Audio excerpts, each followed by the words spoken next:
good morning, good afternoon, or good evening as the case may be. I'm Tom Bearden, the author of Excalibur Briefing, and I'm making this 2-hour tape to give you a presentation on some more fundamental work I am releasing in accordance with the Excalibur Briefing.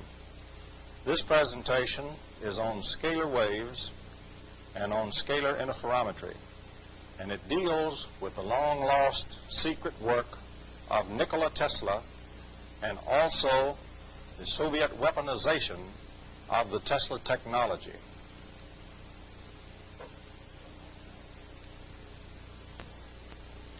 I want to accent that during this briefing we will not have time to cover in great detail everything that should be covered. I hope to highlight, however, the process and the technology that Tesla had, a new technology we do not know today, but one which he had prior to 1900. And we will go into the nature of that technology and what makes it work. The slide we are presenting at this time deals with the conclusion of a report done by then Captain J.D. Lamoth for the Defense Intelligence Agency. And the report predicted that sooner or later the Soviets would be able to do some rather startling things. Know the contents of documents that we tried to secrete from them. Know our troop and ship movements, although we tried to protect them. Know our installation locations and the nature of those installations. To mold thoughts at a distance, to disable equipment, and to kill persons at a distance. That was contained in an official DIA report released under the Freedom of Information Act. And we will give you today the gist of the technology by which we think the Soviets are attempting to accomplish those aims. Since the time of Lenin, the Soviet aims have not changed. They are for eventual world domination of both the world and its peoples. Here on this slide are some startling statements that have been made by Soviet leaders in the past. Some of them you already know about. A couple of them perhaps you do not. I would like to call attention particularly to Khrushchev's 1960 statement to the Soviet Presidium, where he pointed out that the Soviets had a new weapon in development so powerful that if unrestrainedly used, it could wipe out all life on Earth. I also would like to call your attention to the 1975 statement by Brezhnev, where suddenly at the SALT talks, the Soviet side introduced a rather strange proposal that we should also consider outlawing the development of new types of weapons more frightening than the mind of men had ever even imagined. It is my thesis that the Soviets in both cases, both the Khrushchev case and the Brezhnev case, were speaking of the Tesla technology which has been lost in the West. We will first need some brief background. It is widely thought today in physics that the Michelson-Morley experiment eliminated the ether. As Dirac once pointed out, it did no such thing. What it actually eliminated was a material ether. Any Lorentz invariant non-material ether is perfectly consistent with the Michelson-Morley experiment. And in fact, the basic Soviet theory today of psychotronic weapons or Tesla weapons is founded upon that particular principle. They use little pieces of vacuum as a Lorentz invariant ether concept. And from that, all of the rest of their physics is derived, particularly those which deal with the weapons and the Tesla weapons. Also, they have advanced the work of Ives, a Western physicist who in the 30s and 40s developed a more fundamental theory of physics. Ives derived all of Einstein's postulates, Newton's laws of motion, relativistic form, and the square law of gravitation from a Lorentz invariant non-material ether theory, a more fundamental theory. His work has been ignored in the West, but it forms the basis of the Soviet threat work today.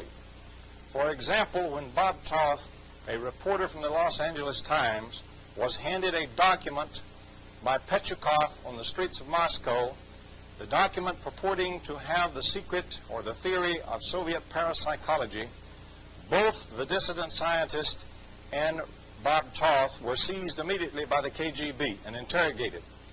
When the KGB found out that neither of them knew what they had, they simply stonewalled it and turned them loose. That is, after the intervention of the U.S. President.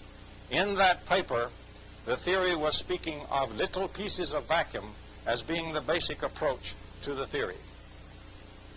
Part of our background also must address the work of another brilliant Western researcher and scientist, Dr. T. Henry Moray of Salt Lake City, Utah. In the 1920s and 1930s, Dr. Moray had successfully tapped the almost infinite energy of vacuum, the zero-point energy as we call it today. By 1939, Dr. Moray was obtaining 50 kilowatts of power from a 55-pound device straight out of pure nothing, pure vacuum, tapping the zero-point energy. The device used 29 tubes, 29 special stage tubes that he had painstakingly managed to build out of thousands attempted over a period of years. In 1939, a Soviet agent in that laboratory working with the device under Dr. Moray suddenly destroyed the device and beat it to pieces, heart-rendingly destroying the work of a lifetime. He also, however, had obtained drawings of the device, and we can be assured these drawings had been transmitted back to the Soviet Union. And so in 1939, there is a very good point where we know the Soviet Union had obtained the fact that you can build such an amplifier, you can get the energy of vacuum amplified, and we know that they had obtained the basic secret of it in 1939 from Dr. Moray in Salt Lake City, Utah. Now, as everyone knows, the U.S. in World War II successfully built the atomic bomb. 2 atomic bombs dropped on Japan brought a fanatical, dedicated nation to its knees and caused its prompt surrender. At Potsdam, Truman told Stalin about the surprise development of the atomic bomb. Stalin, with a stone face, made no reaction. However, it is our thesis that when Stalin returned to Russia, he called in all his chief scientists in a rage. Stalin, you see, had planned to take over the world or make the Soviet move about 2 years after World War II. He knew that the West would beat its swords back into plowshares. All he had to do was maintain his armies intact, wait for them to disarm and dismantle their defenses, and then attack and seize Europe in 6 weeks. It would have worked except for the surprise development of the atomic bomb by the United States, heavily contributed to, of course, by Britain and by many of the other scientists that had been run out of Europe by Hitler. Now Stalin no longer could mass his troops, and so he had to wait and he had to catch up in the new weaponry. In a fury, he told his scientists that the destiny of communism had been frustrated by this great U.S. technological breakthrough, but that it would not be the last such technical breakthrough, but the next one had better be Soviet. Now, this is a man who's an absolute dictator. He kills his foes and his enemies, and no one dared oppose him. And so the entire Soviet Academy of Science did a backflip, a 180-degree turn, and took off into the hinterland, studying everything that existed that passed as paranormal or unknown phenomena. Wherever you found a yogi walking on fire or lying on a bed of nails or meditating, you were likely to find a Soviet scientific team studying and instrumenting them if possible. Their scientific colleagues might rail at them that this was not science, but the state kept right on paying their salary. It is my thesis that because of this effort, the Soviets resurrected the Moray work and resurrected the secret of Tesla. In going through the material of the West, which they set up a large effort to do, they discovered that the Tesla material had been lost, and they began to work on the secret. And so we have emerging then 2 primary things which we must look for in fueling the Soviet frightening new kinds of weapons unknown to the West. One of these is the Moray amplifier. The other is the Tesla technology. Now, in 1958, a very strange nuclear accident occurred in Russia. This accident was an explosion of atomic waste, we are told, from people who were nearby or who were connected with the treatment of casualties from the accident itself. If so, it left its signature, because T. Henry Moray, in his special tubes, had found it necessary to use a radioactive nucleus. The radioactive nucleus is one of the things which will tune in or interact with the strange Tesla waves that we will be covering later on in this presentation. And so, if we can believe that shortly after World War II, the Soviets resurrected the Moray amplifier, and by the early 50s had discovered the Tesla technology that had been buried in the West, then it is quite reasonable that by 1958 they would have been embarked in the building of great new weapons. This one, for example, was a weapon which would transmit a nuclear explosion through hyperspace. That is, it would transmit it out of our space and time at one location, pop it into a tuner at another space-time location in our world, with no travel in our world in between the 2 points. I will give you later a specific case in which I think this was successfully accomplished. Such a hyperspace howitzer, of course, would be using the Moray technology, we believe, in that time frame.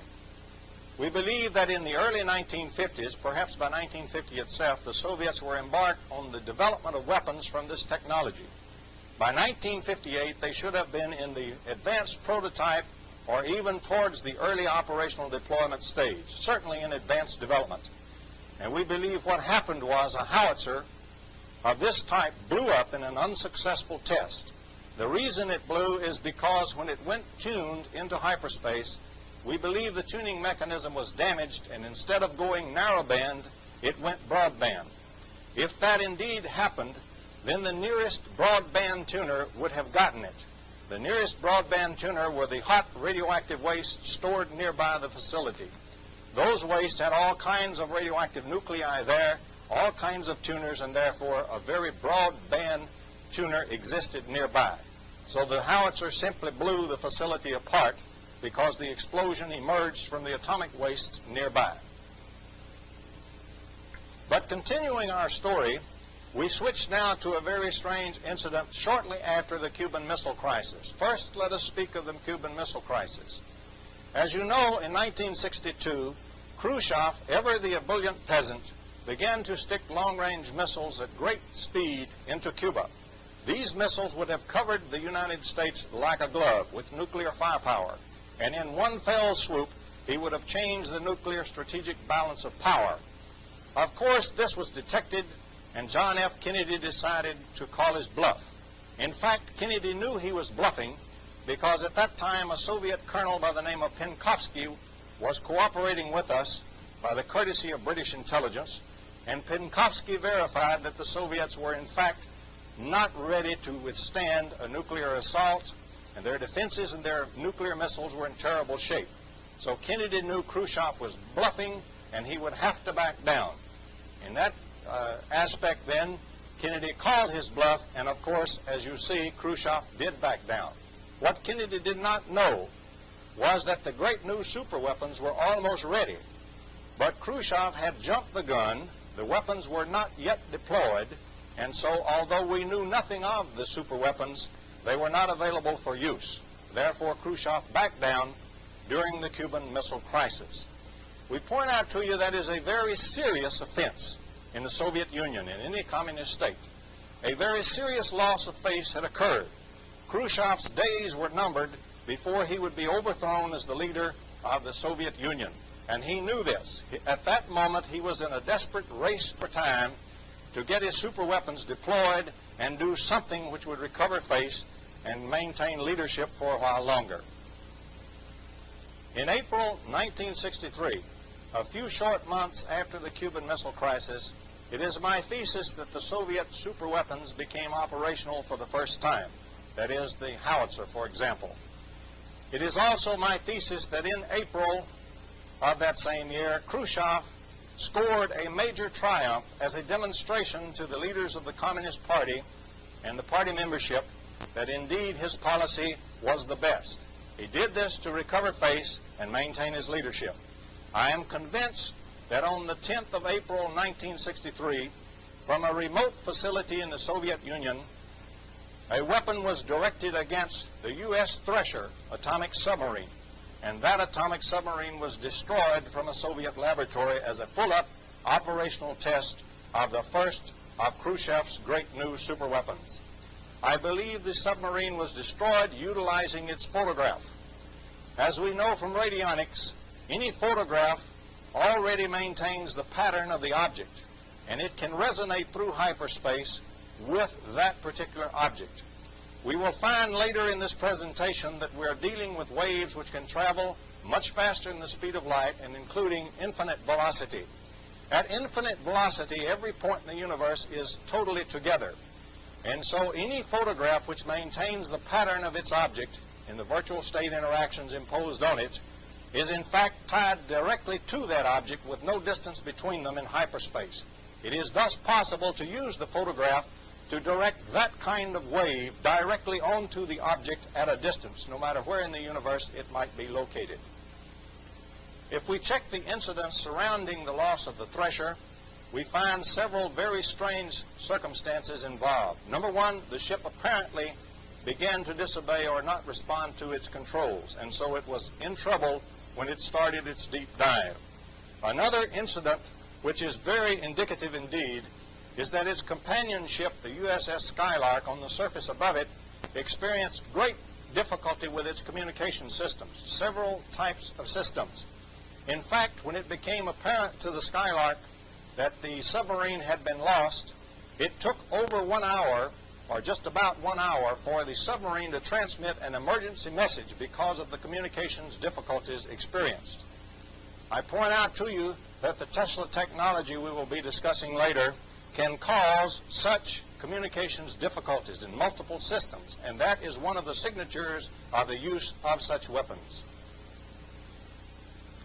Here on this slide we show a typical deep underwater nuclear burst. There's a standard formula to calculate such a depth at which the burst does not vent the gas bubble.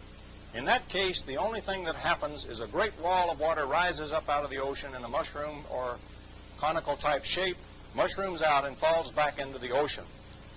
One day after the death of the Thresher, that is on April the 11th, 1963, a jet airliner flying past 100 miles north of Puerto Rico saw a sudden emergence from the ocean of exactly this type of great mushroom-shaped cloud of water, which rose up approximately 1/2 mile and then fell back into the water. The incident was reported to the FBI and to the Coast Guard when the jet airliner landed. It has been scrubbed off and nothing was ever done about that particular anomalous report. A full report on that incident is in the files of SITU, the Society for the Investigation of the Unexplained. It is my thesis that what happened here was the first full-up successful test of an operational hyperspace howitzer from the Soviet Union. That is, a Soviet submarine passing by dropped off an underwater receiver for the test. And then from the laboratory in the Soviet Union, a full-up nuclear explosion was transmitted through hyperspace into that receiver in the ocean successfully. And so on April the 11th, Khrushchev had succeeded in a great 1-2 punch as a full demonstration to the Communist Party that indeed the new operational weapons were there, and indeed he, Khrushchev, should remain as their leader. We would like to pause briefly now and return once again to the past, to Dr. Nikola Tesla. Dr. Tesla is a strange genius who essentially gave us almost single-handed the electrical 20th century. Before 1900, Nikola Tesla was firing lightning bolts 75 to 100 feet in distance. He had built the most powerful coil ever built in the history of man, or ever dreamed of. He also had developed and also later designed the LC oscillatory circuit, which made radio possible. He in fact conquered AC power and made it practical by in fact inventing the rotating magnetic field, by which most of our AC motors and generators still are operating. They are still Tesla generators and Tesla motors in most cases. And so he made it practical to transmit AC power at a distance. This indeed wiped out the dreams of Edison, who was backing direct current and direct power. In that case, in direct power case, you would have to have a generator plant about every 20 miles or so across the face of the earth. You can imagine what a great financial empire was involved. And in one fell stroke, Nikola Tesla wiped out the dreams of that kind of empire by Edison. Also, by just before 1900, he had developed a great tower and was transmitting signals through the earth because he had found a new type of wave, a totally new kind of electromagnetic wave. He had found that he could set up standing waves in the earth with this type of wave, a scalar wave, and that the molten core of the earth and or the electrical energy flowing in the earth would feed energy into his standing scalar wave. He himself knew that in that standing scalar wave matrix there would form then ordinary electrical energy based on the matrix. And so enormous energy would begin to form on the matrix that he placed in the earth, and anywhere on the earth that anyone put up an antenna tuned to that frequency, one could extract electrical power. If one wanted more power, one simply put up additional antennas or better antennas. But with one generator station, Tesla could have fueled the world and given free energy to mankind for all time. When his financial backers discovered that this is what he was about, they in fact set out to destroy him, for they considered him a dangerous madman. We accent that Tesla was not using Hertzian waves. He had passed that stage previously. Tesla was using a more fundamental electromagnetic wave that we have yet to use in the West. And it is the fundamental wave that fuels the Soviet weapons today, that is, the strange new superweapons. Tesla used a scalar wave. Specifically, he used a wave of phi field, static electric potential, electrostatic potential, well known in the theory. He also knew that two paired or two coupled scalar potential waves made a Hertzian wave. And so any Hertzian wave is nothing in the world but two coupled Tesla waves. In other words, the present electromagnetics is a highly special case of the more expanded electromagnetics that emerges once we use the scalar wave directly without such coupling into ordinary vector waves. Tesla knew the coupling could be at a distance, and so it did not matter where the two scalar waves met and coupled. At that point where coupling occurred, one would have ordinary vector electromagnetic wave, Hertzian waves, or energy, if you will. When his backers found out what he really intended to do, that is, give free energy to mankind forever, they knew that this would destroy many financial empires which depended for their control upon the control of energy production and energy resources. So they considered Tesla a dangerous madman. All his financial backing was removed. Eventually his laboratory was burned. Various and sundry other blockages were put in his way, and this man then eventually became a non-person. He was totally isolated. So the man who had been the greatest inventor and scientist in the world in 1900, by 1914, had already become essentially a forgotten non-person.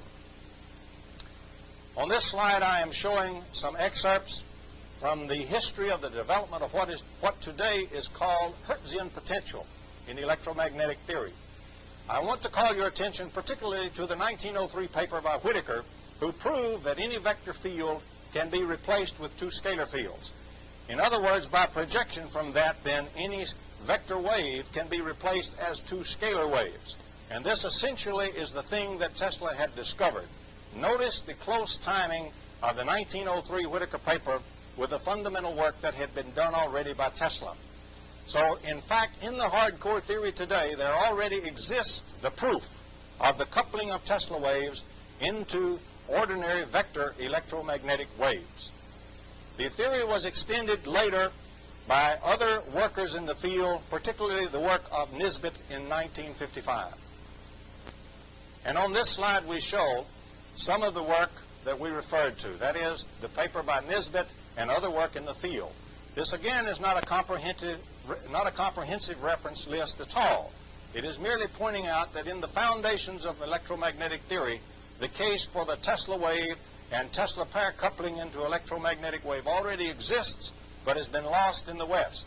In the West, we have concentrated our attention specifically on the vector wave, on the Hertzian wave, which can only move at a single velocity in vacuum. c, the velocity of light. Specifically, c is the velocity of the vector wave. If we have scalar waves, they need not be bound by that velocity at all. In fact, we will find later that the phi field, for example, can move at any velocity or be made to move at any velocity essentially from 0 to infinity. On our next slide, we point out some present theoretical facts that one should be aware of. First of all, the present phi field is totally a spatial concept. The idea of potential was derived and worked out primarily back in the 1800s. And during that time, the march of time, the time flow rate itself, was thought to be an immutable act of God and unchangeable by man himself. We know today that is not true. Relativity has taught us that the flow of time can in fact be changed and slowed down at least. However, in the 1800s, that fact was not known. Potential theory was developed well before Einstein's relativity came along. And so we find then a spatial potential. In other words, the clear assumption that the flow of time is a constant for everything. The flow of time is assumed constant in the present electromagnetic theory as it is set up with spatial phi field, which I'm calling on this slide phi 3. We also know that any spatial gradient in such a field gives us a vector. In other words, all vectors are two-point functions. We must have 2 points in the field, and we must have a difference in potential between them before we can have a potential gradient and therefore a vector field. The concept of voltage is also a 2-point function. It is always the voltage between 2 points. The motion of an object is the thing that moves it from one point to another, and it is the motion of an object which indeed accounts for all vector fields. If a static charge could absolutely be static, it would have no vector field whatsoever, but only have a phi scalar field. It is the frantic movement, for example, of electrons on a statically charged ball, which accounts, the wiggles of those electrons accounts for the production of the E field and associated B fields. The gradient, however, is between separated points in 2 superposed phi fields if the 2 of them are superposed. And phi field can move at infinite velocity. And if you do not believe that, I suggest you check page 223 in Jackson, Classical Electrodynamics, 2nd edition, which is one of the best graduate texts in classical electrodynamics in the United States. If you check that reference, you will find the blunt statement that the phi field does move at infinite velocity. Actually, that is the velocity the way it is presently portrayed in the theory. If we begin to use scalar waves, we can vary the velocity anywhere from 0 to infinity, anywhere in between. And now we point out the physical interpretation of the potential, the phi field, the electrostatic potential. In the present theory, it is the stress in space. The real phi field, the one which Tesla used, is a 4-dimensional phi field, not a 3-dimensional one. It is the stress on space-time itself, the medium itself. In fact, that stress is 4-dimensional, not 3-dimensional, and therefore can be used to stress the flow of time. Now, if we stress the rate at which time itself flows, we can affect anything and everything that exists in that time flow. For example, we can affect thought, we can affect minds, we can affect the fundamental constants of nature, the inertia of an object, the gravitational field. All of those exist in time, and all of them are changed if we mess up or mess with the time flow in which they exist. And so when we have a phi 4 field, the stress on space-time itself, we are dealing now with a fundamental unified field because it crosses all fields of nature. Any field is affected by the phi 4 field. The Tesla phi 4 field, then, is a more fundamental phi field than the one presently used in the theory. It is the stress on space-time itself, without voltage, without E field or any other vector field applied. It is a purely scalar field concept. From that concept, for example, we can have pure potentials with no vectors attached to them. We can have no V or no E field and yet have a phi field or even a phi field wave. This kind of a wave will penetrate any physical medium. We can produce EM fields at a distance if we couple two of the waves together at a distance to form vector electromagnetic waves by pair coupling. They can be pure time waves because moving in 4 dimensions rather than 3, these waves can either move spatially like a normal wave, or they can move in time only, sit at one point and simply fluctuate in magnitude. But in fluctuating, they are stressing the time flow itself, and therefore they are affecting every fundamental constant of nature, the gravitational field, the inertia of mass, etc., etc. And so they are very real fields which do unified field theory concepts and technology already. And that is the field which Tesla had discovered with his instruments and with his devices prior to 1900. Here again we summarize some of the strange characteristics to be expected of the Tesla field. For example, we can establish standing waves in the Earth or in the ionosphere. Actually, you could establish them anywhere. We can tap energy from the Earth's core. That is the one which indeed was responsible for the suppression of Nikola Tesla. The wave can travel faster or slower than the speed of light. Already in the limited electromagnetic theory we have, we recognize that phi field can travel at infinite velocity, and I gave you that reference. It can also be made to travel at a slower velocity, because if you adjust the amplitude of the wave that you produce, for a given medium that it is going through, there will be a certain amount of pair coupling. The drag is due to pair coupling into vectors. Vectors are forces and drags. You do not have drag from scalar concepts only. So the amount of coupling into drag determines the speed of the wave. If we produce a higher velocity wave, we must produce a higher potential on it. And so we can control the velocity simply by controlling the amplitude of the initial wave for a given medium that we are transmitting it through. That is one example of the way you can control the speed of the wave. It can change the rate of time flow and does. It can affect all fields, including gravity. It can commute between the virtual and the observable states presently so mysteriously separated, because it is a true point function. If we take a single quantum change, delta L, delta P, we can go to any particular small delta L we wish, including subquantal. And so this is the magic field, which is the hidden variable theory that goes between the subquantum state and the quantum states known today. This is the magic field that is searched for both as the hidden variable theory and both as the unified field theory, since it also can tackle gravitational field. As one example on this chart, we show the magic wave that Tesla discovered and called his standing columnar wave. For example, looking at the bottom diagram, this is a little space-time diagram. The vertical line is time, the horizontal line is 3-space or laboratory space.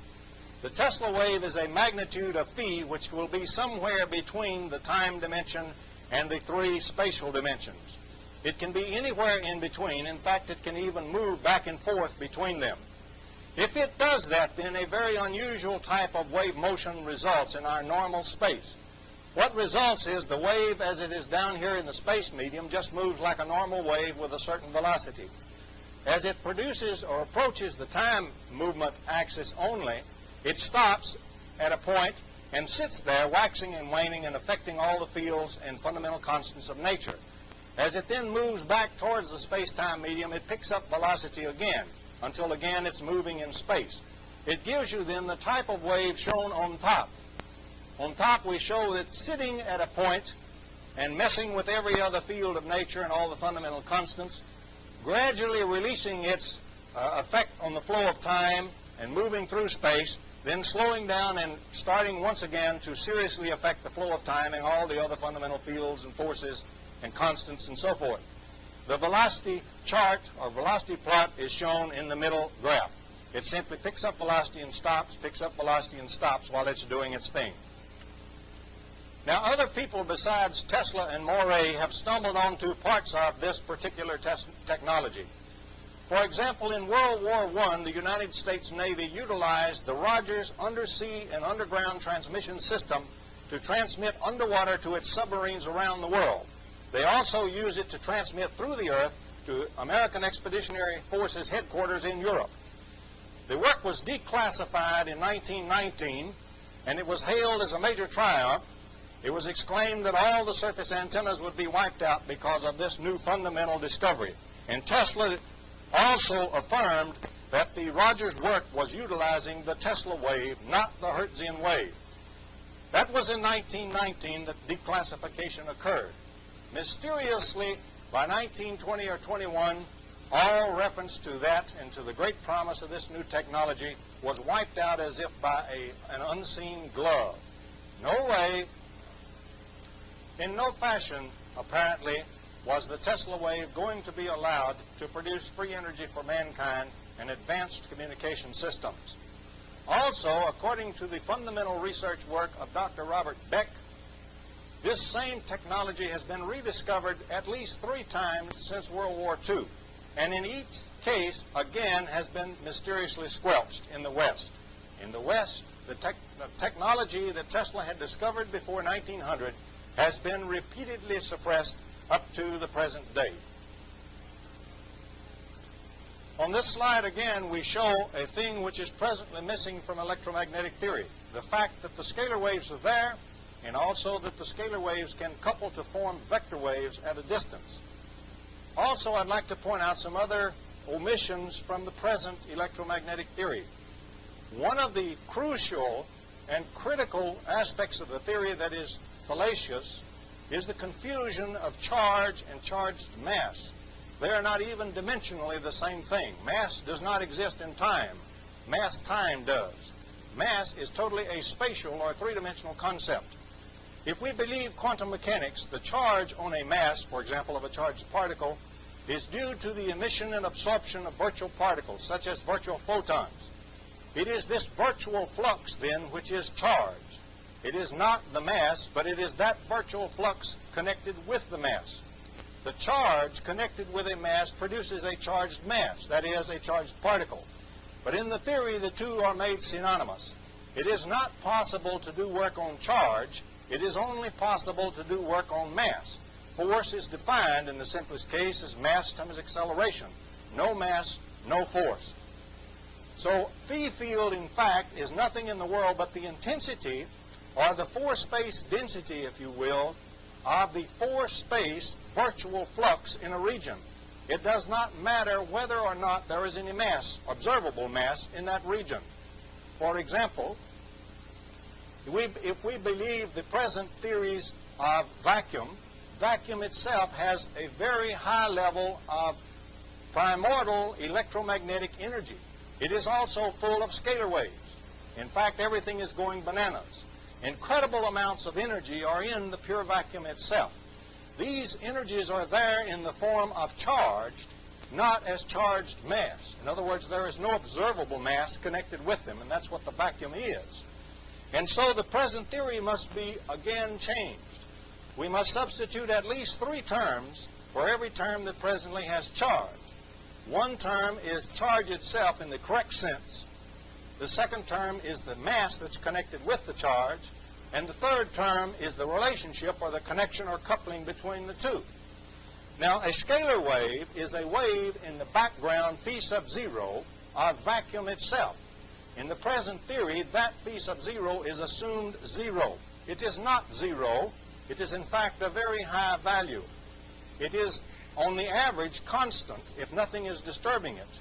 But if we produce phi waves, scalar waves, Tesla waves, what we are producing are, in fact, waves in the phi sub 0 medium, space-time itself. In other words, space-time is phi sub 0. And phi sub 0 is 4-dimensional. And that is what the phi sub 0 wave is produced in. That is what Tesla found out.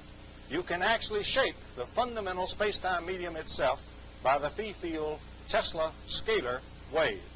The scalar wave is also a longitudinal oscillation. When coupled, the pair coupled makes a vector wave, which is a transverse oscillation. And so transverse waves, or Hertzian waves, are always coupled scalar longitudinal waves. That coupling can occur at a distance. It need not occur immediately at the point at which the scalar wave is produced. However, in our real world, there are so many moving charges, essentially everything is charged, that the moment a scalar wave is produced, much of it or most of it is coupled with other scalar waves that are being produced around or passing through the vicinity. And so we find, for example, excited states of atoms emitting photons, that is, pair-coupled scalar waves. They also emit some scalar waves that are not coupled, but we have no instruments at present to detect them.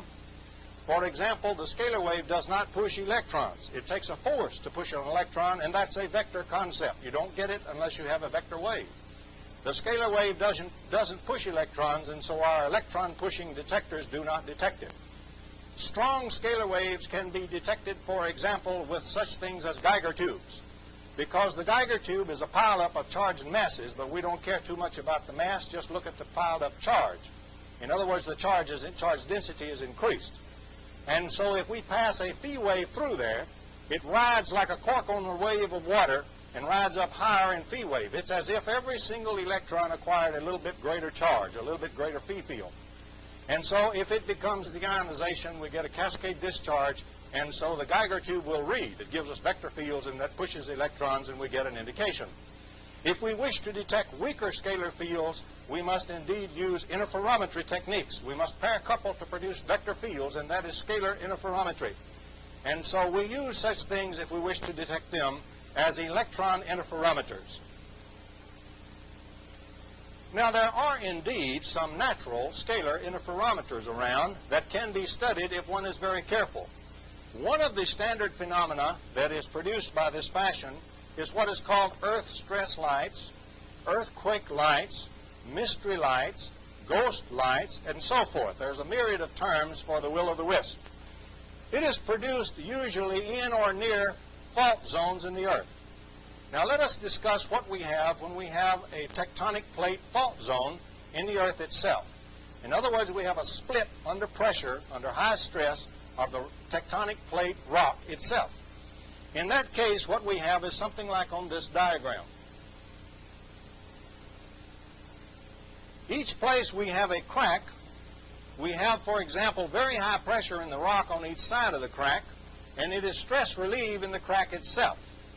And so we have indeed a scalar interferometer. The rock is producing very high phi field from the charges of the telluric currents flowing through it and the pressure.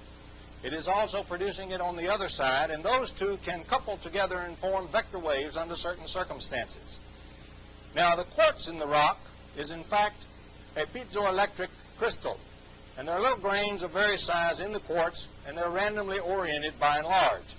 Under pressure, then, this becomes what we can refer to as a Prigogine system.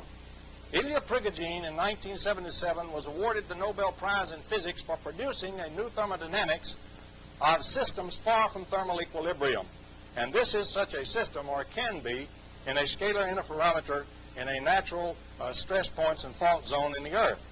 For example, under the Prigogine effect, what we are now are led to believe is that from total disorder, highly chaotic disorder, large-scale order can emerge and stabilize, completely in contradistinction to the present linear thermodynamics theory. And in fact, if this system becomes a Prigogine system, that is what happens. Large-scale orders of electromagnetic field emerge and stabilize. And so we will expect to produce electromagnetic field at a distance. The way it's actually produced at a distance is with coupling of scalar waves.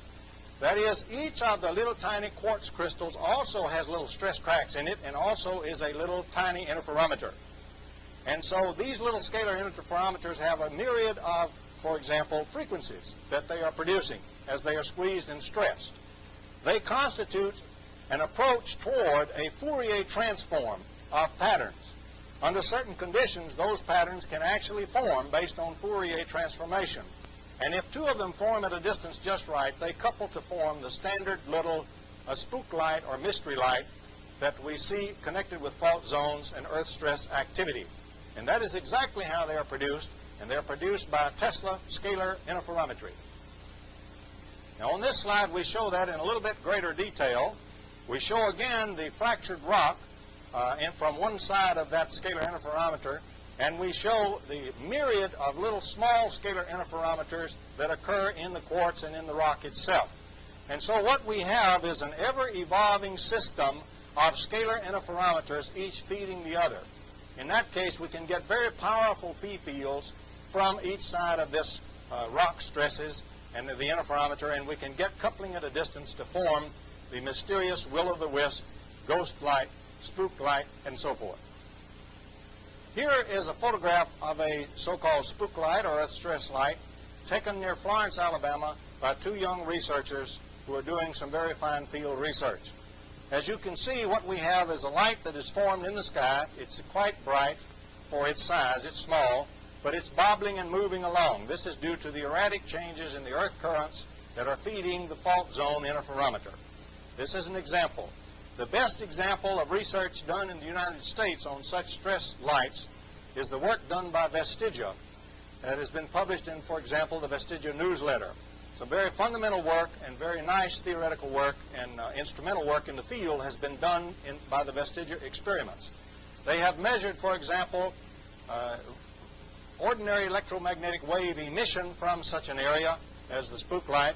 They have measured its concentration in the infrared as opposed to the visible spectrum, and they have confirmed the reading of a Geiger tube, for example, connected with the phenomena by actual instrumentation in the field.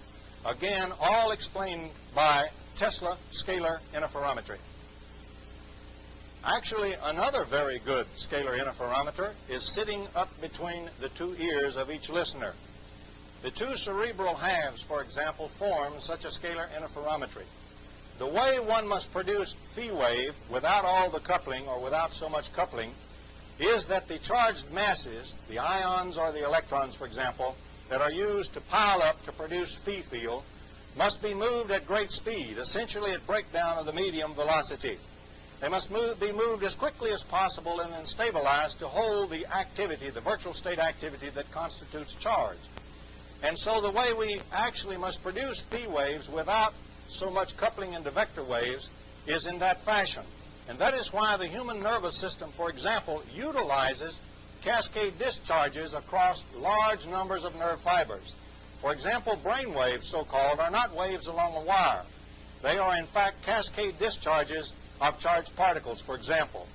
And it is in that fashion that the human system is able to use scalar waves and couple them then into vector waves, which will move the charges and give signals.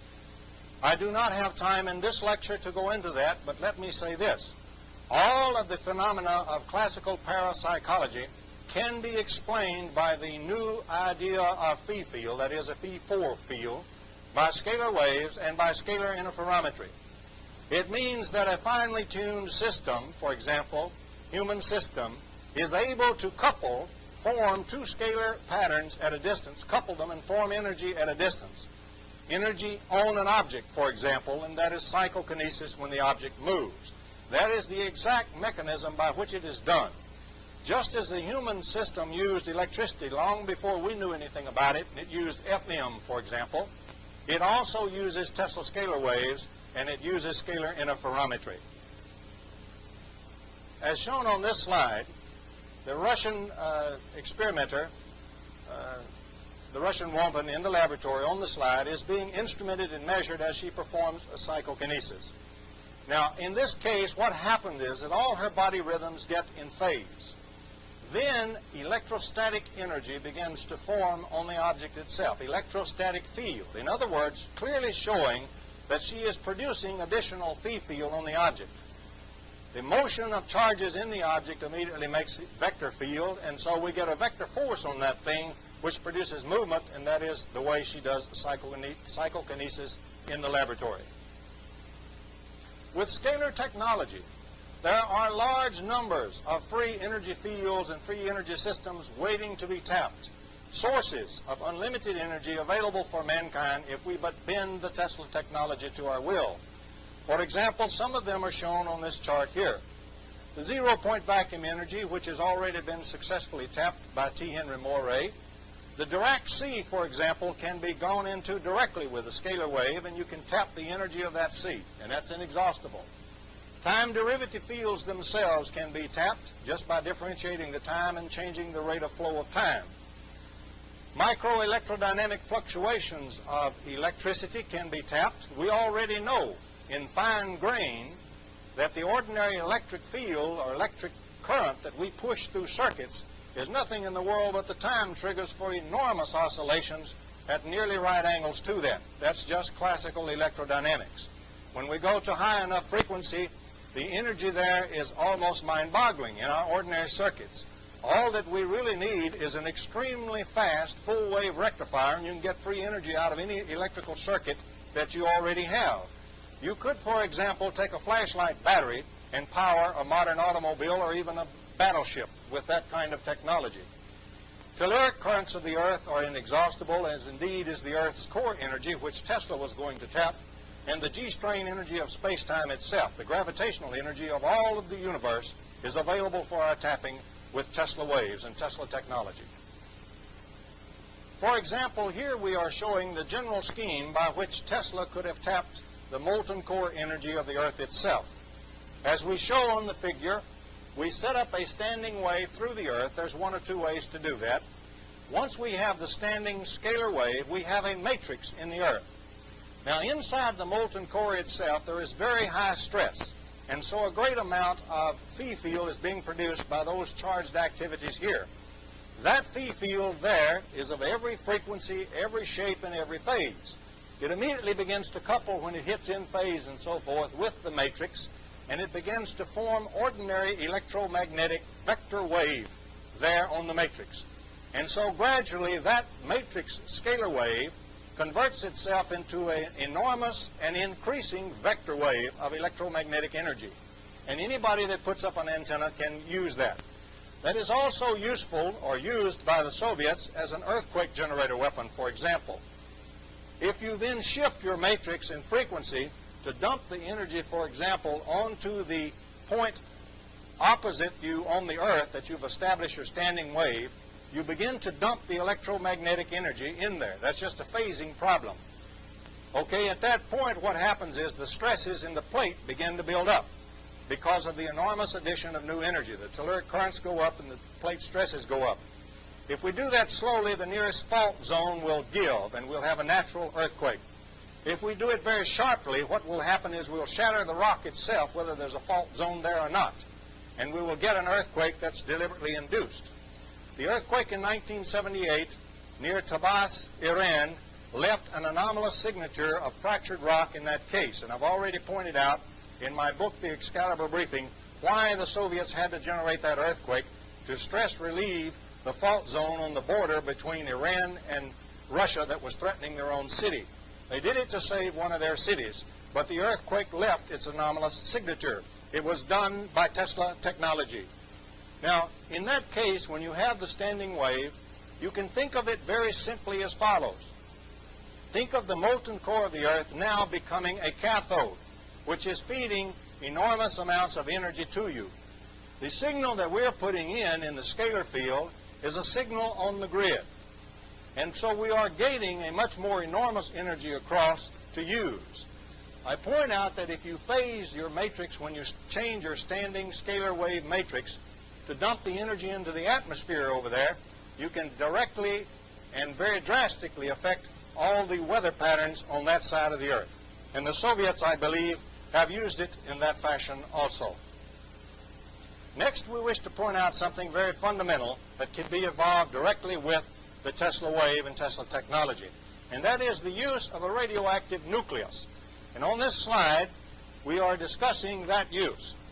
In this part of the photograph here on the right, or the drawing, we are drawing inside an atom, for example. We are representing the condition such that we have an excited nucleus.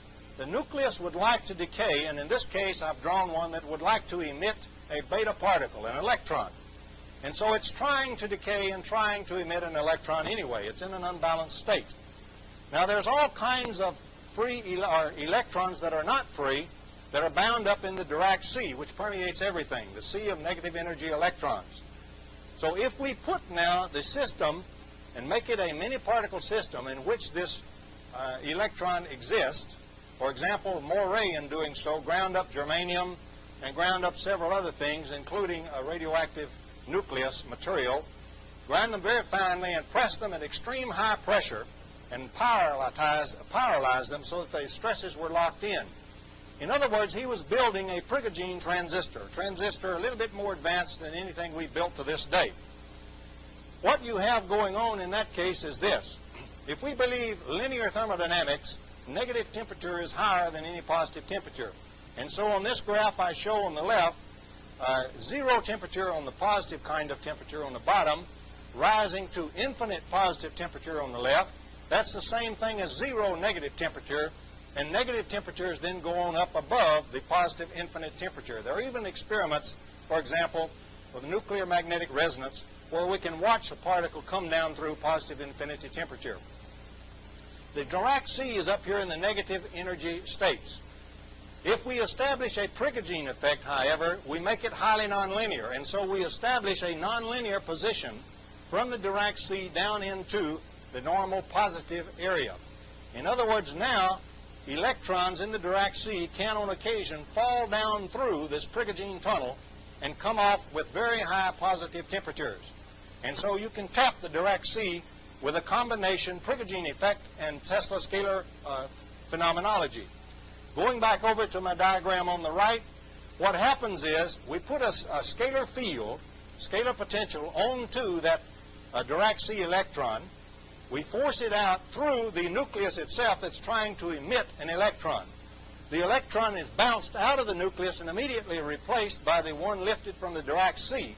And so the nucleus does not decay. This is a reaction that is not presently known in physics. That is, the emission of the beta particle from an excited nucleus, but the nucleus remains excited and unbalanced. And that is due to the Prigogine effect and the use of a Tesla scalar interferometer.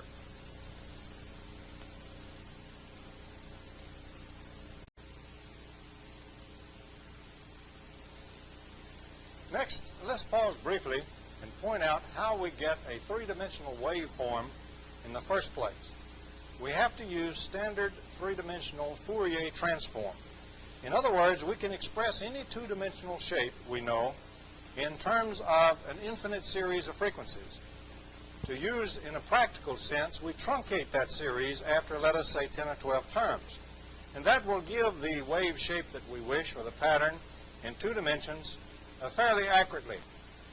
To form a three-dimensional pattern, however, we must have two of those. We must have one for the other axis. And so then when we put the two together, we will have a three-dimensional waveform.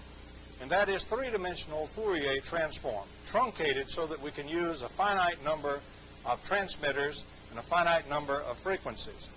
In other words, it will require us to use two Tesla transmitters to use scalar interferometry in three dimensions.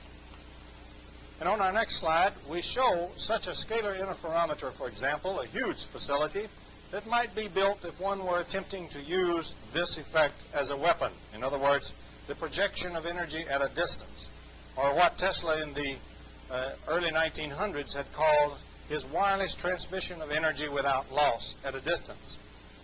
In this case, as you can see, we have two scalar antennas. They're fed by a control and switching mechanism in the building shown here in the fine drawing by Hal Crawford. And not shown on the drawing, of course, would be a power source or a series of power sources to feed the interferometer. You can see the various wavelengths of the interferometer marked off to show you that we're using from each antenna a truncated Fourier transform, and the pair combination makes a scalar field form at a distance. And so with this arrangement, we can produce in space a form, a three-dimensional form, that is traveling at a given velocity. We can, for example, adjust that velocity by determining or adjusting the magnitude of the phi field produced in the first place. And indeed, such interferometers, Tesla interferometers as this, already exist in the Soviet Union, as shown in our next view. Here we show an artist's conception of the Soviet facility at Sereshchegan that is indeed a Tesla howitzer. This is taken from the pages of Aviation Week and Space Technology and is being used here with their permission.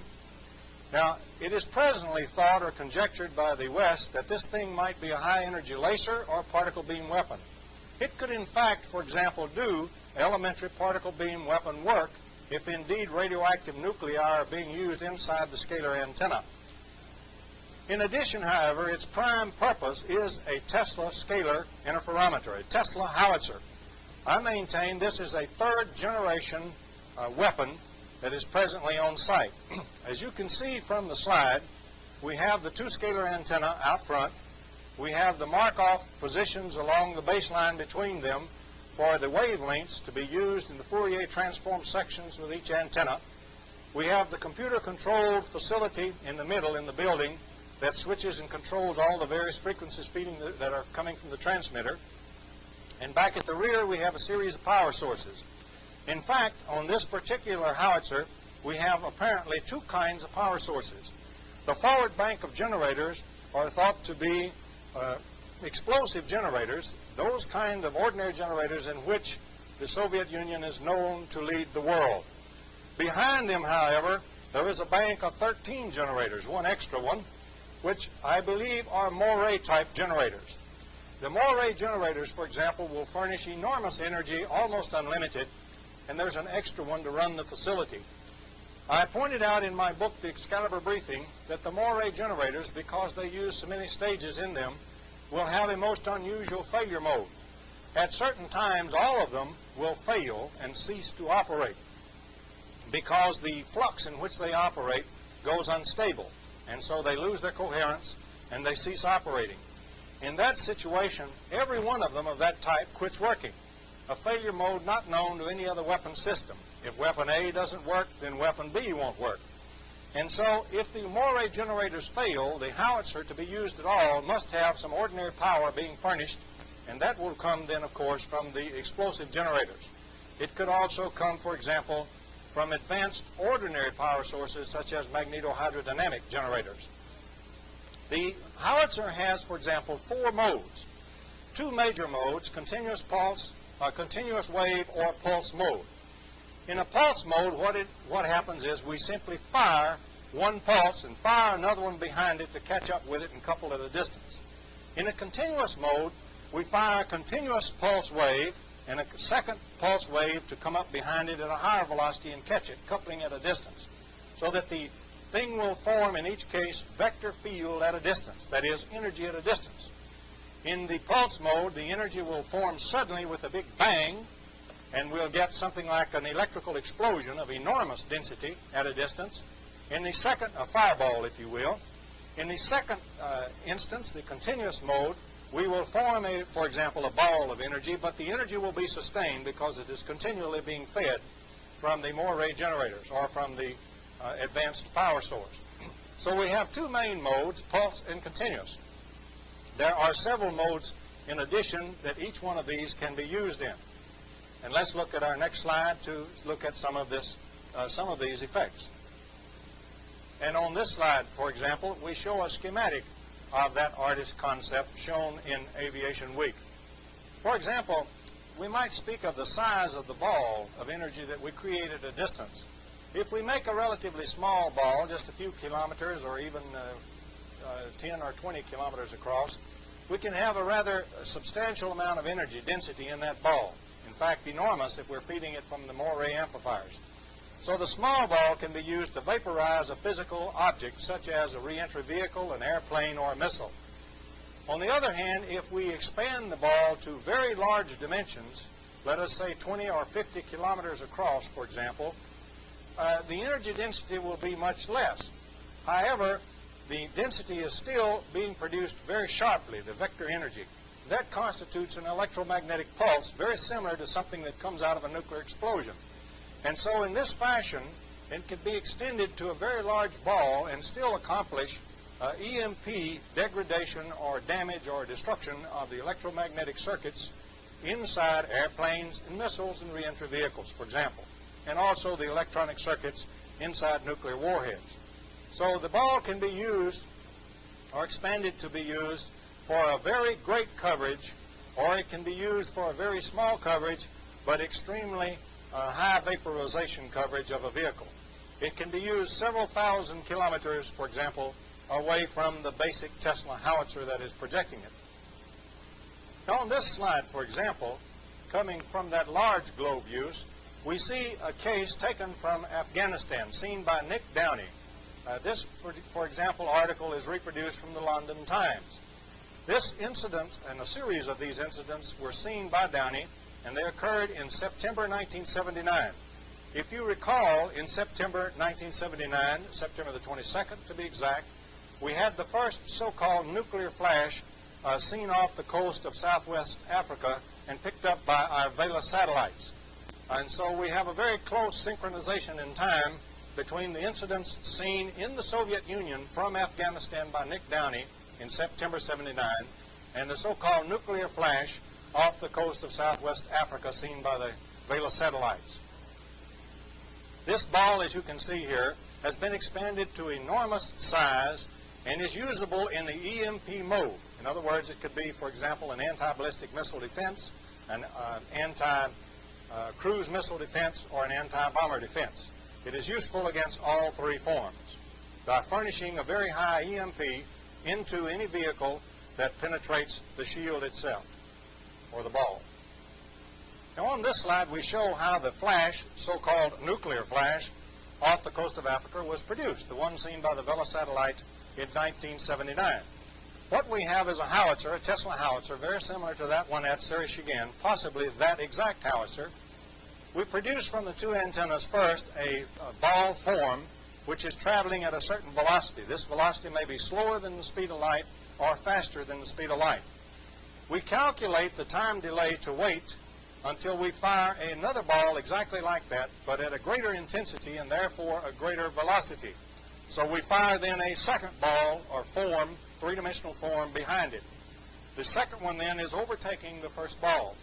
And we have calculated the time delay so that the second form overtakes the first one over the target area, couples with it, instantly forming electromagnetic energy, exactly like the EMP, the sudden formation of EMP from a nuclear explosion. You get exactly the two pulse symptoms that you get from a nuke explosion in this kind of an affair. And that's exactly what the Vela satellite saw. We point out to you that the second so-called flash seen in 1980 in the same general area by the Vela satellites appeared in the infrared only. They had no visible spectrum. And the entire analysis community is presently divided over exactly what they were. They indeed were not nuclear. There was no radioactivity associated with either one at all. They were not normal phenomena because one wouldn't go in the visible spectrum and the other infrared only. They were indeed from a Tesla interferometer and very probably from the one at Sereshigin, or one very similar to that one. And that is the way they are produced. Their energy is produced at a distance by that howitzer. There is, in fact, a whole series of incidents of this nature and other kinds of nature that are traceable to the Tesla interferometry effects and Tesla technology. For example, this slide that we're showing now shows a peculiar incident that is happening with a British satellite, the Ariel 6. When the satellite is over British Columbia or over one of the oceans, the Caspian Sea, it is often turned off on two of its coded command channels, only if the sun is shining. Now, this is even though the channel is coded. You can, for example, condition the satellite before it enters the mysterious turn-off zone by preconditioning it, turning it on in advance, and then it'll sail through without being turned on. And the reason is it's very simple with a very small device, Tesla interferometer, to produce energy onto that satellite itself and to produce it internally to the circuitry. It doesn't matter about the coding on the command circuitry. And so they can turn it on or turn it off if they wish. In fact, you can couple onto the two scalars that already form a vector wave.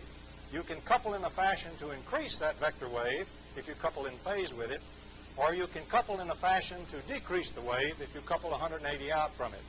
And so you can use the same Tesla scalar interferometry effect to form onto a vector wave at a distance, additional vector wave to reinforce it, or other vector waves to kill it. In other words, you can extinguish or augment electromagnetic circuits at a distance with the same effect. And this is one of those that's being tested or has been repeatedly tested on a British satellite. As you know, a few years back, a series of U.S. satellites were also mysteriously blinded from the Soviet Union, in some cases up to 4 hours duration. Now, it's been suggested that those were done with lasers. If they indeed were done by lasers from the ground, then the Soviets have achieved a state of laser technology completely unknown to the West. It would be very simple to do that blinding of the satellites, messing up their circuitry, so to speak, without damage, without permanent damage, by using very simple Tesla scalar interferometry at a distance. And as we pointed out, the phi field is probably being used. We also point out that you can use the A field, the so-called vector magnetic potential field, in a different manner from what is presently known in ordinary electromagnetics. If you will check, for example, Feynman's 3 volumes of physics, if you will check in the 2nd volume, you will find that an experiment was done to see whether or not the A field was a mathematical figment or whether or not it was a real fundamental field of nature. The experiment proved conclusively that the A field, even when separated from the del cross operator that yields B field or magnetic field, is indeed a fundamental new field of nature.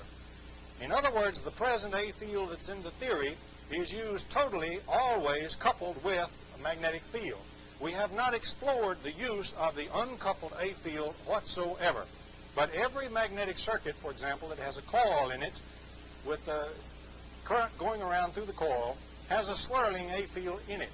And we can, if we wish, disconnect that A field from the magnetic field, in which case we have a new kind of field presently unknown and unutilized in Western technology. So the combination of the phi field technology and the A field technology will yield the full extent of the Tesla technology. As we said, many other cases of apparent Soviet testing of the Tesla technology has been going on around the world. Even in Vietnam, for example, we had some mysterious occurrences with our F-111 shown on this slide. Now the F-111 is a very nice aircraft. It has a terrain following radar. It has the latest and most sophisticated systems that the West can build. And so when we deployed that new system into the Vietnam War in great haste, it's quite reasonable to suppose that the Soviet Union would like to have it and like to have access to a knowledge of its weapon systems, its radar, and so forth. And so we find, if we look at the next slide, that a very strange thing happened in Vietnam connected with the F-111. In fact, when the F-111 was deployed, very rapidly 8 of them fell out of the sky mysteriously. No Mayday messages, no nothing. Thereafter, in some 4,000 missions or so, no more F-111s fell out of the sky. Now the F-111 flies so low and so fast when it's going in on its mission that it outruns its own sound. And so the troops and the ground guns normally get very little warning. They can, of course, track it on radar, but it's going so fast that it's very difficult for ground fire to hit it, or the missiles that were deployed inside North Vietnam. However, another strange thing happened. For example, during the prisoner of war exchange, we recovered 1 crew, and they told a story of going in towards Hanoi, hot and fast, and suddenly having all the lights lighted to show that all the systems were failing simultaneously. They got out of the plane, ejected safely, but the plane, so far as they knew, was not hit by ground fire, by a missile, or by a rocket. In other words, we have here a plane which was not hit by anything, but which showed by its indicator lights that all its systems were failing simultaneously. Everything electrical on that airplane was failing. And so I submit to you that that's probably an indication of the use of a Tesla weapon. For example, if the Tesla weapon was being used to extinguish the electromagnetic currents flowing in the electromagnetic circuits, in other words, in an extinguishing mode, as all the voltages started falling, that's exactly the symptoms you would have had. And so that what they did was disable the electromagnetics in the airplane, forcing it to crash, and then they recovered the parts. When they had enough of the parts to have everything they needed, they quit knocking down F-111s. They also probably took the magic boxes with them that they'd coupled into the radars to do that and took them back to Russia. They weren't about to give those devices to the North Vietnamese. So it's my thesis that there's a high probability that the mysterious loss of those F-111s was largely due to the use of Soviet Tesla weapons in North Vietnam. Now in September 1976, here is an example shown on this slide of the use of a Tesla weapon in the continuous small fireball mode. This one was seen by a British airline flight over Lithuania, and it was seen for several minutes. A glowing fireball formed below the airplane. In fact, the pilot contacted the Soviet authorities in alarm, and the Soviet authorities in effect told him to mind his own business and go ahead and get the heck out of there. What we have is a deliberate use of this weapon or exposure of the airliner and the pilot and the crew to this weapon. The Soviets knew that the airline pilot and crew would see the ball and would be alarmed. They knew that when they returned, they would report this incident to the British authorities. And what they're doing is they're using this as a stimulus to Britain to see if the British know anything at all about the Tesla technology. By their response, then, from a series of incidents such as this, they can determine whether or not the West, in fact, knows of this technology. In many, many such incidents which have occurred, the stimulus has evoked the response always that showed the West knows nothing of the Tesla technology. And so the Soviets know for certain that we know nothing of the scalar wave or scalar interferometry. And here, of course, on the second slide is a close-up of the same phenomenon. You can see here the ball underneath the airline, closer up. Here is a second incident taken from Iran, from an airplane beginning to land or coming in to land at the airport, seen deep within the Soviet Union. And this is the same Tesla interferometer shown in the very large globe or very large form use. In other words, the EMP use is being tested. What the airliner saw was indeed a glow on the horizon which formed itself into a ball and then which rapidly grew. The intensity of the glow diminished as the size of this thing grew until it was enormous, seeming to fill that whole part of the heavens. Another airplane also saw the same phenomenon. This is in 1976 as shown on the slide. The next slide is a close-up of the same phenomenon. And as you can clearly see from the close-up, the size of the globe is truly enormous. We're talking about a phenomenon which is many, many kilometers across in diameter. And so we're talking about something which can be used in the EMP mode to cover a whole region of the sky against incoming attackers, whether or not they are ballistic missiles, cruise missiles, bombers, whatever. In fact, the primary development of the Tesla weapons seems to have been done with a view towards ballistic missile defense.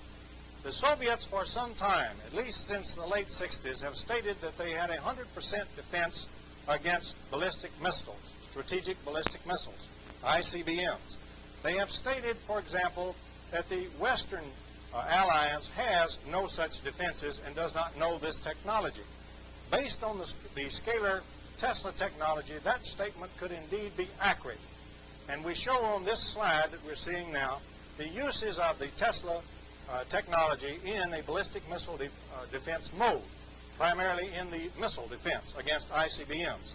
Now, turning to the slide, for example, we see first of all the use of the large globe method, or the large globe mode. We produce out in space, many thousands of kilometers away from the projector, a very large globe of energy. The energy is actually in just a thin hemispherical shell where the two forms coupled. And so it's very dense. Even though it's very large, it's still dense by normal standards. And any vehicle or object entering that particular shell experiences a very sharp and very large EMP, much like from a nuclear explosion. That'll disable the electronics that's in any vehicle coming in. It covers a very large region of space, for example, and so is used against a large number of vehicles coming in to dud them, to dud their electromagnetics. In the second mode that we show the smaller ball, which is now being placed on the nose of an incoming vehicle. And in this mode, what we've done is we actually vaporize the physical vehicle itself. It simply goes just like a bug hitting one of these electrical bug screens. And we see various other fireballs. They can be continuous if they're fed from a continuous power source to the projector, or they can be a pulse mode if they're fed, for example, from the explosive generators. The howitzer is always usable in a pulse mode. And we see a series of these being used to clean up individual objects that are coming in towards the defense.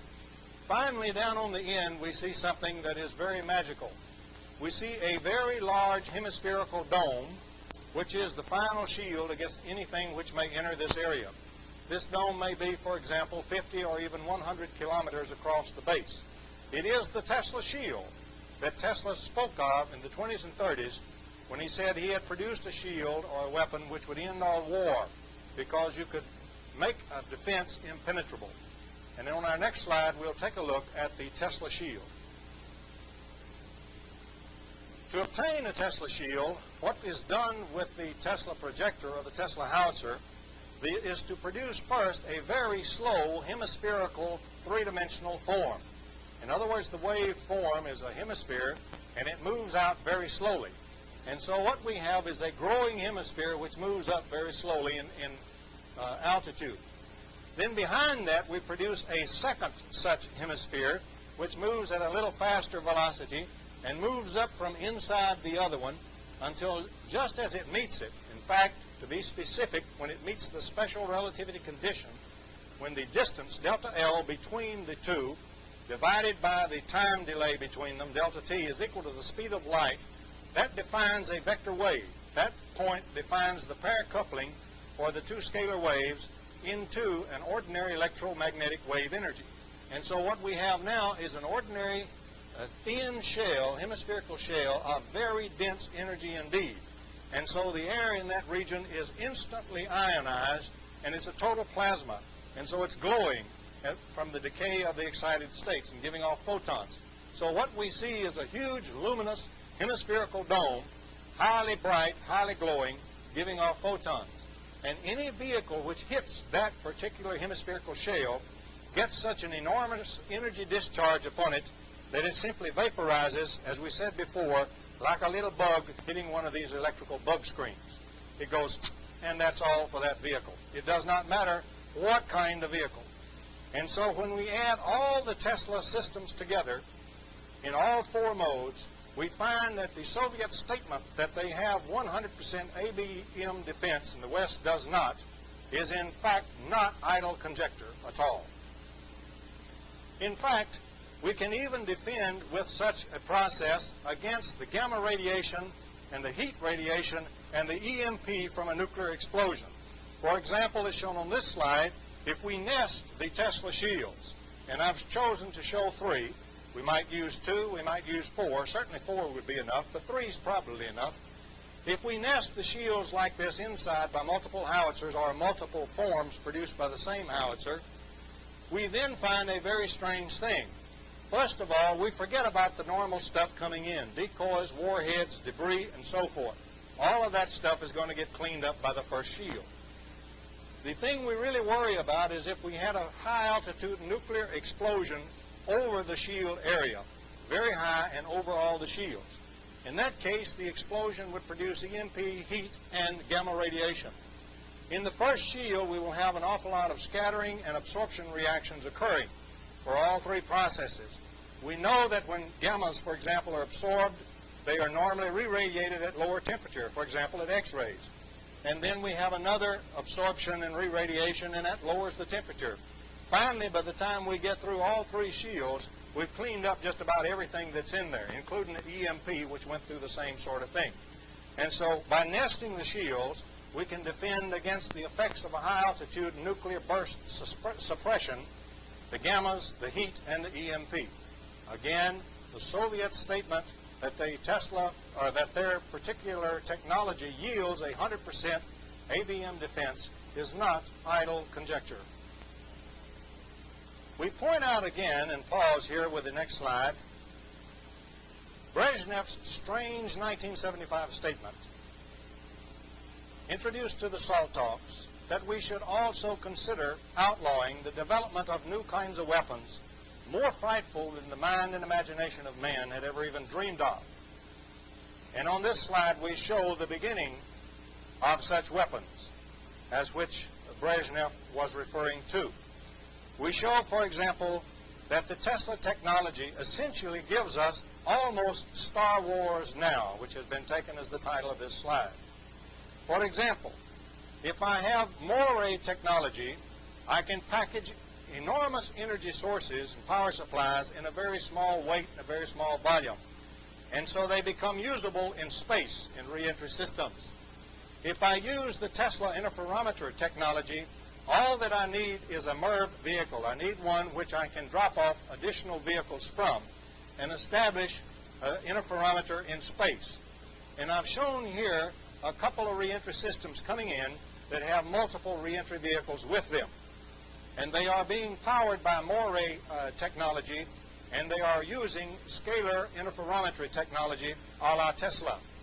In such case, these things become emitters of enormous power, enormous weapons, almost like ray weapons, except the energy will be produced at a distance instead of traveling through space. Energy is vectors. It is not scalars. What happens is we fire first a scalar wave at a target, let us say a missile site. We fire then a second scalar wave right behind it, and we get the fireball burst occurring right on the missile site itself. We get EMP, we get all the things from a nuclear explosion, except it's all electrical. We don't get the radioactive fallout, and we do not destroy the farmlands. The Soviets do not care about New York City or any other large U.S. city. They really care about the U.S. farmland, which is what they really need from us. And so anything which serves as an emitter can now become an enormously powerful emitter, and it can become a sort of blaster or fireball blaster at a distance. And I've shown that Star Wars and battle stations in space, which we are only now beginning to think about in the West from the standpoint of lasers and particle beams, have already become possible in the Soviet Union by using the Tesla technology. Also, I show that a satellite, for example, can be set up in the same mode, and any emitter now becomes a primary weapon system. If you think about the enormous numbers of Soviet emitters which exist throughout their system, both on the ground and in the air, you then become concerned, or should become concerned, about the coupling of Tesla technology with such a large number of emitters, wherein the emitters themselves become primary weapons and primary blasters. For example, if we have a small jammer coming in against a field army force to jam some of the radars, we might have a small one that produces 2 kilowatts of power. But with the Tesla technology, he can put that 2 kilowatts of power right around the antenna of his target radar. I assure you that any Western radar we have today with 2 kilowatts of power in a little globe around it will simply blow out all the transistors and all the circuits. And that radar will be blown right off the air immediately. And so will our communication centers and everything else we're using that has particularly digital state electronics, which are very sensitive to EMP, particular EMP produced directly in and on the circuits themselves.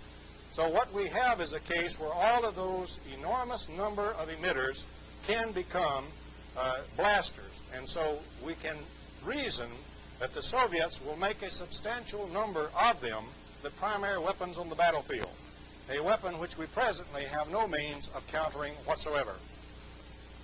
But of course, in pausing, we have spoken of many weapons, and fantastic weapons at that, that matched Brezhnev's strange 1975 statement. The use of the technology, if man can only evolve his own consciousness, is not just for war. It promises things for the future that staggers the mind of man. For example, the long-sought unified field theory is already here if we use the phi-4 field, because in being able to affect the flow of time, we can affect everything that exists in time, the gravitational field, the fundamental constants of nature, and everything. We can literally engineer the reality we exist in. I want to point out that a new super-relativity emerges also from this theory.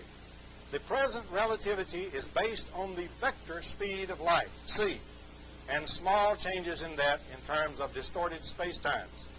In this particular thing we're talking about, we control the distortion of spacetime, and so we can control the velocity of the sensor wave we use, anywhere between 0 and infinity. And so not only do we cover the band, so to speak, the velocity band from 0 to c, which is what we presently deal with in the reality we are used to, but we deal with the kind of reality that emerges when we cover the band from c to infinity. In other words, we can see and travel in and out of time. We can see and travel in and through other dimensions. We can be anywhere in the universe in an instant. We can go in here and out there with no travel in between.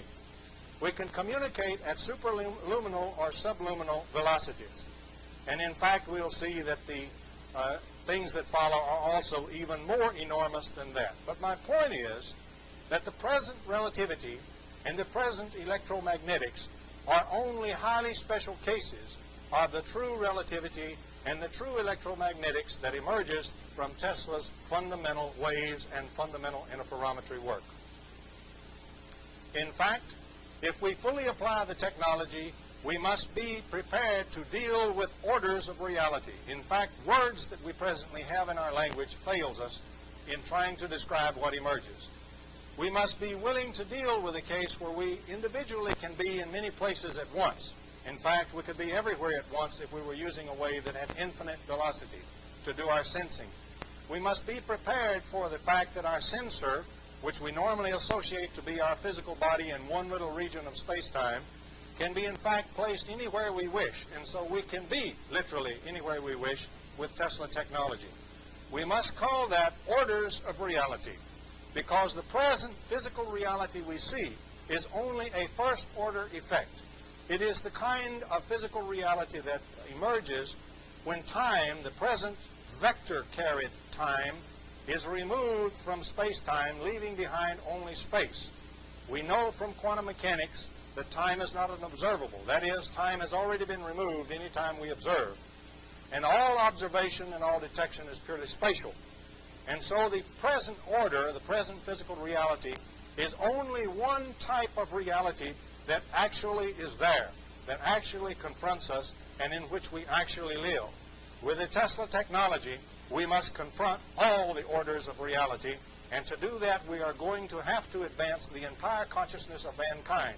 For his present consciousness is totally fitted to the photon interaction and to the vector field effect, that is, the vector movement at a limited c velocity.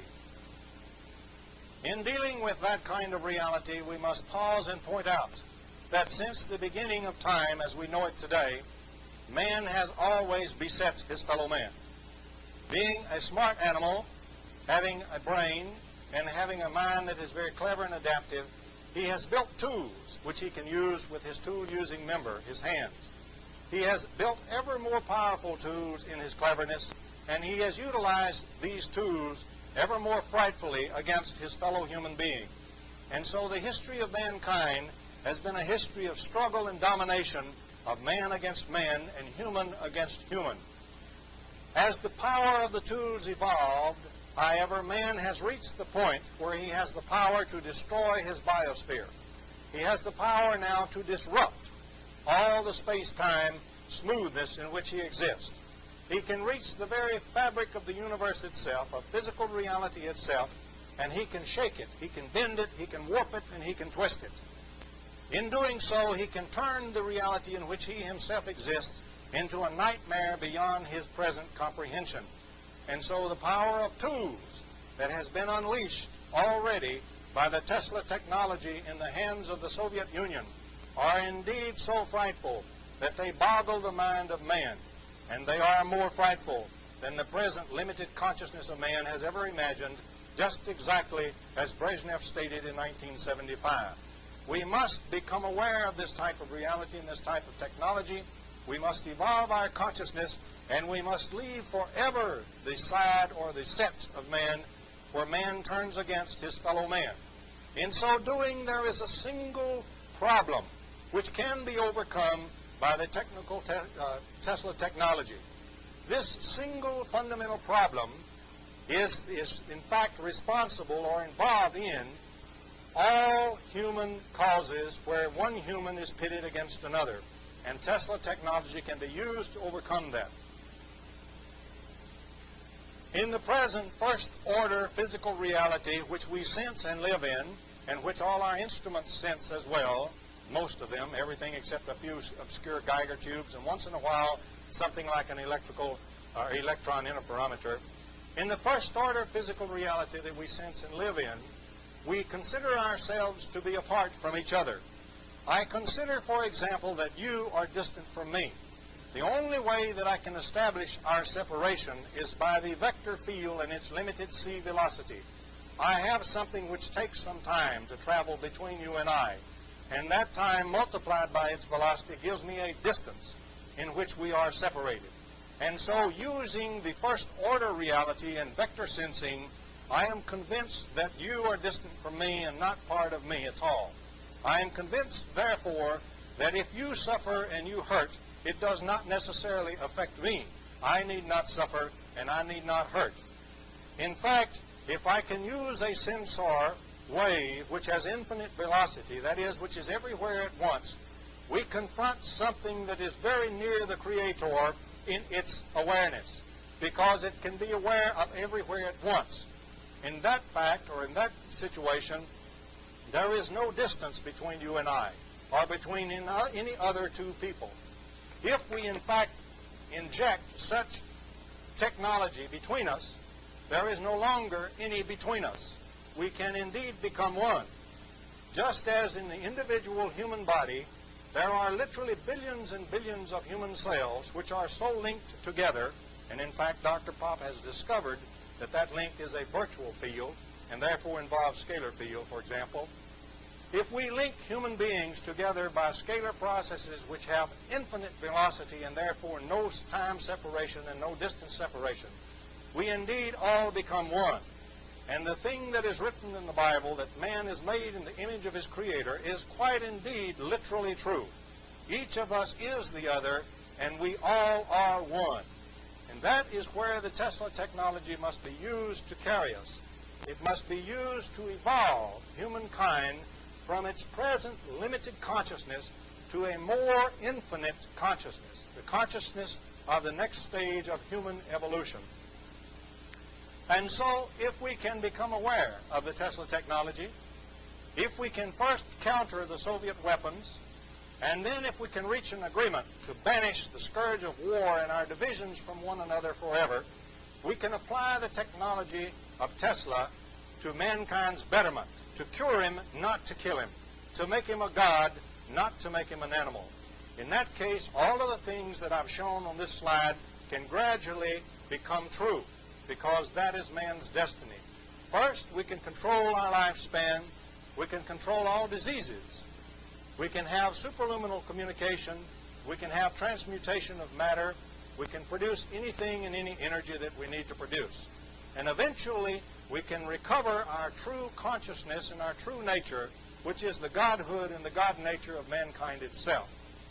It seems ironical to me in making such a presentation that with my Judeo-Christian background and looking at the Christian Bible, King James Version if you wish, long ago we find people writing words which, if I do away with the dogma and if I do away with the limited concepts of the time and try to express what they are saying in a non-dogmatic way and in the present concepts that we have today, they have a startling new truth. Man literally is built within the image of his Creator, or is one with the Creator himself, or he can be, because we now see and sense only the first order reality, only a limited electromagnetic interaction, and only a limited relativity. If we build the technology to link us together and to go for the more full and more advanced reality, we literally can recover our God nature. If so, then ironically, the strange, lonely genius, Nikola Tesla, who so many years ago, single-handedly almost, and against great odds at that, gave us the electrical 20th century, may very well have given mankind a more shining future than all the scientists and sages have envisioned. Thank you, and good evening.